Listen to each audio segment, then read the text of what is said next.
Ministri i Punëve të Jashtme i Bosnjës dhe Hercegovinës Elmedin Konaković mori pjesë në takimin e tretë ministror të iniciativës rajonale Platforma për Paqe në Ballkan, e zhvilluar në Antalya të Turqisë.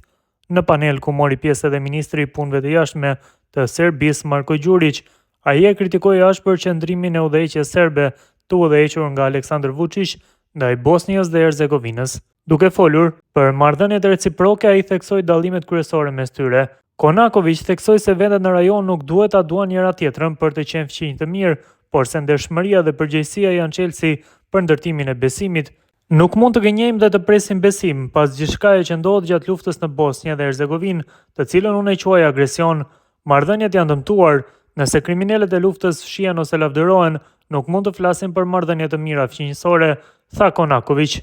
Ai u referua konkretisht lëvizjeve politike nga Serbia, duke kritikuar faktin se presidenti serb Aleksandar Vučić ftoi zyrtarët e ish-presidentit të entitetit të dënuar Milorad Dodik në një konferencë të përbashkët për shtyp. Nëse keni një konferencë për shtyp dhe respektoni Bosnjën dhe Hercegovinën, pse Vučić i ftoi Dodikun e dënuar të qëndronte pranë tij dhe pastaj të dërgonte një mesazh se ai do të ketë ushtrim më të fortë në rajon?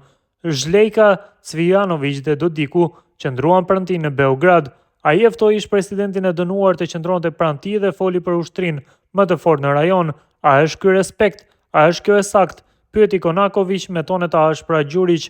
Megjithatë, ai theksoi se ka hapësirë për bashkëpunim, veçanërisht në fushën e projekteve infrastrukturore, ku ka një interes të përbashkët të gjitha vendeve në rajon. Në fund të fjalimit të tij, Konaković përsëriti se është i gatshëm për dialog, por me respekt të qartë për faktet dhe përgjegjësitë nga e kaluara.